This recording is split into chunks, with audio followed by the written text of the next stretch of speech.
Jadi mengapa Aji Saka Ngajawi atau dalam konteks sekarang meng-Indonesia? Tentu karena di tanah bumi Nusantara kala itu sudah maju kehidupannya.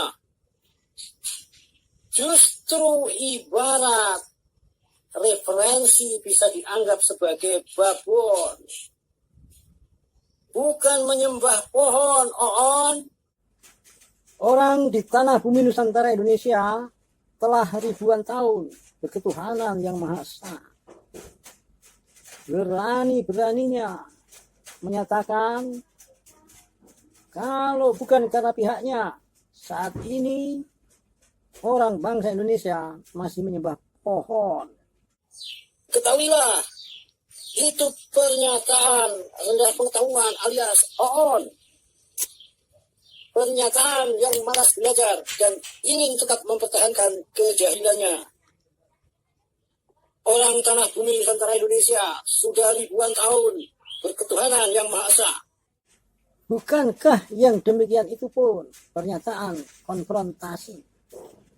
Pernyataan konfrontasi oknum yang dapat dipandang sengaja ingin berada di luar lingkaran. Pernyataan oon itu pun menunjukkan yang bersangkutan ingin berada di luar lingkaran. Padahal anak baru bukan orang lama.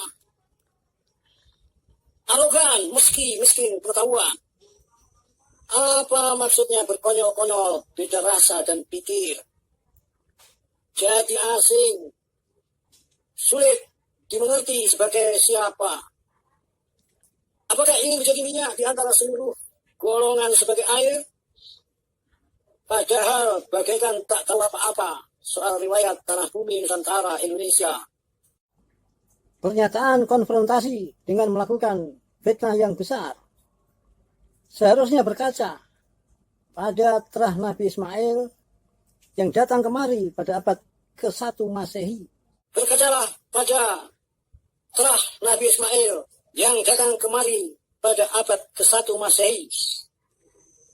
Datang, masuk, melebur dan menjadi orang dalam seadanya. Oleh Rangga Warsita dalam kitab Paramayoga dikatakan Ngajawi dalam konteks sekarang adalah meng-Indonesia, menjadi Indonesia. Beliau itu leluhur yang sangat lekat dalam memori kolektif masyarakat luas. Pemrakarsa tahun Saka dengan hitungan bulan sebanyak 12. Kalender itu melengkapi peranata mangsa yang sudah ada dengan hitungan 10 mangsa. Tidak lain dan tidak bukan, beliau adalah Aji Saka. Jangan lupa cek. Sementara tahun Saka dimulai bertepatan dengan tahun 78 Masehi. Terah Nabi Ismail itu datang 1800 tahun sebelum rombongan Yaman datang kemari. Referensi yang demikian itu saat ini sudah terbuka.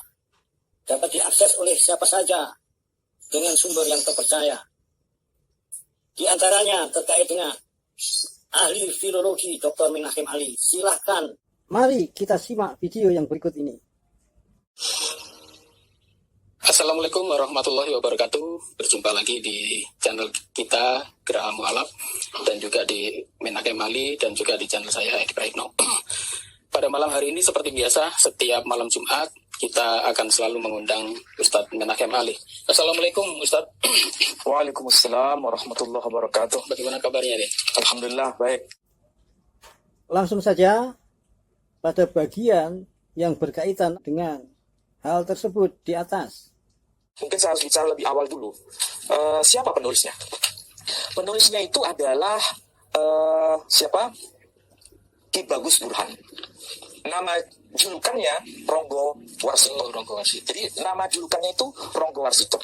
Ronggo Warsito itu lahir tahun 1802, wafatnya 1873 Masehi. Catat baik-baik. wafat tahun 1873 Masehi. Sedangkan lembaga nasab yang terkenal di Indonesia ini, Rabithah Alawiyah itu baru didirikan tahun 1928 Masehi. Iya. Tolong dicatat baik-baik. Rabithah Alawiyah itu baru muncul pada masa era Belanda, tepatnya pada tahun 1928 Masehi. Ronggo Warsito, penulis Serat Paramayogo, itu wafat tahun 1873 Masehi.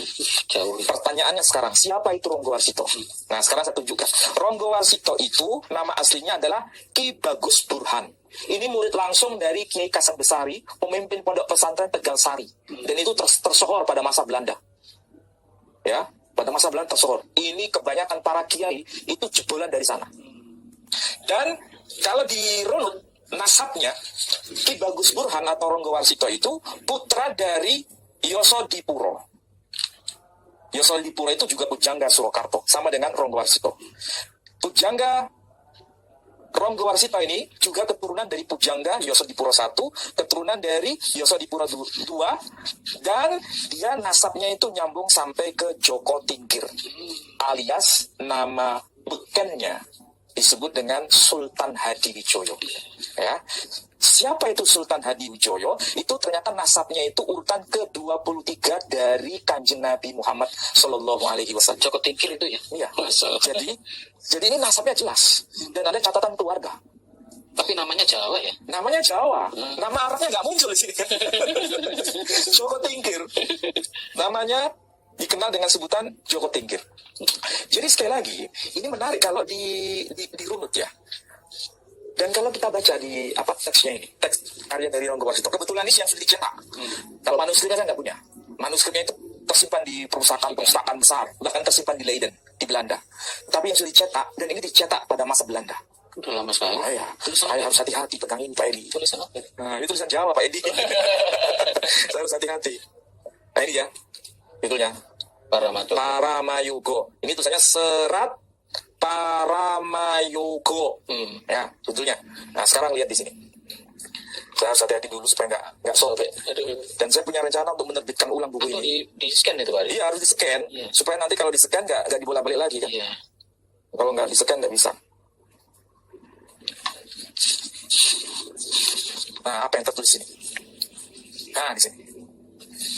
Ini muncul nama tokoh yang sedang dijelaskan. Nama tokohnya adalah Aji Soko. Ya, Aji Soko. Aji Soko itu siapa? Aji Soko itu keturunan dari Prabu Sarkil. Prabu Sarkil itu siapa? Nanti ada teksnya ya. Di sini ringkasnya di sini dimulai dengan ini. Kacarios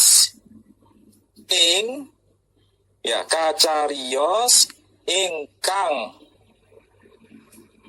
Apa maksudnya Kacarios ingkang? Setelah diceritakan di dalam apa itu? Kitab Soro. Ya, Kitab Soro, nama teksnya itu Kitab Soro itu bukan bahasa Arab kayaknya. Dan itu PR bagi orang Jawa yang mengaku Bani Jawi. Tolong cari kitab Soro karena itu menjadi rujukan dari Ronggo Warsito. Bahkan disebutkan kitab Miladun Niren juga. Nah, disebutkan kitab Miladun Niren.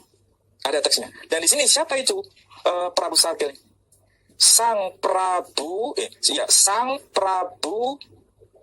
Sarkil wau terahipun Kanjeng Nabi Ngismangil. Jadi Prabu Sarkil itu Masih keturunan dia. masih keturunan dari Nabi Ngismangil. Sementara Aji Soko itu nasabnya nyambung dengan si Prabu Sarkil, dan Prabu Sarkil keturunan dari Nabi Ngismangil. Dan Aji Soko itu datuknya orang-orang Jawa. Makanya di dalam teks yang terakhir di sini, ya disebutkan Aji Soko ngajawi. Aji Soko menjadi orang Jawa. Jadi Aji Soko itu menjadi orang Jawa, hilang asal usulnya itu kayak apa sudah jadi Jawa, menjadi Jawa. Dan itu menurunkan orang-orang Jawa ya. Jadi kalau orang Jawa Ketika memori kolektifnya itu disambungkan kepada Ismail, tidak mungkin orang Jawa itu tidak muslim. Jangan lupa kecap.